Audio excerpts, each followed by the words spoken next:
Hey, good morning. Welcome back to another episode of Coffee with Billy, where we're just having some conversations over coffee in the morning. Today, I don't know about you, but I'm drinking some coffee, but I'm doing something really wacky and crazy. My neighbor over here tapped some maple trees and actually had some maple sap. Not to be confused with maple syrup. This is pre-syrup. It's about the consistency of water. It basically is tree filtered water that he gave me a jar of, and he said try brewing some coffee with it. And so I brewed up some coffee this morning with some maple sap and some of my freshly roasted Costa Rican beans. And it's interesting. It's not my favorite. It's got a little too much sweetness to it, and I don't ever put cream or sugar in my coffee, but I always am up to try something new. If this is your first time here, we are walking kind of piece by piece through the Sermon on the Mount, Jesus' most famous speech ever, found in Matthew chapter 5 through 7.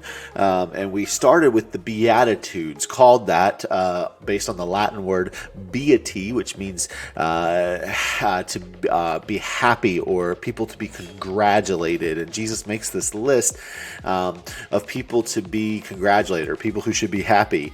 But it's kind of a countercultural and backwards thinking list. For example, what we've already talked about are the first two Beatitudes. In verse 3 of chapter 5 in Matthew, he said, "Blessed are the poor in spirit, for theirs is the kingdom of heaven." Blessed are the poor? Blessed are those who mourn.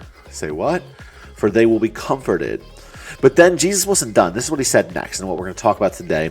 He said, "Blessed are the meek, for they will inherit the earth." Now, I don't know about you, but I'm not very attracted to the word meek. I don't know too many people who are. I've always thought of a meek person as someone who is easily intimidated, someone who is soft or cowardly, passive or weak. And honestly, I just don't want to run toward that. I want to run away from that. That's not who I want to be. But see, when Jesus used the word meek, that's not what he meant. In his day, the word didn't mean what it means to most people now. In Jesus' day, it referred to power and strength that is under control. It meant a person who had tamed themselves, who knew how to exercise self-control and self-discipline. Someone powerful, strong, energized, but who had it under control. You'll sometimes hear the phrase meek as a mouse or timid as a mouse, but the ancient Greeks would have said something more like meek as a lion, meaning someone who had great strength, great power, but didn't need to flaunt it. Someone who exercised self-control. Think of it like a highly trained MMA fighter who has a drunk guy in a bar try and pick a fight with him. Now, this guy could take him, but he doesn't. He walks away. He chooses to be meek. And why did Jesus say that was one of the keys to happiness? Well, it says, "Blessed are the meek, for they will inherit the earth." Which means, if you're truly meek, then you are secure. You aren't always trying to strive for more, to gain more, to assert yourself, to prove yourself. See, meekness is the key to satisfaction, because when you're meek, life becomes less about conquest and more about being secure with yourself. And most of all, it means contentment.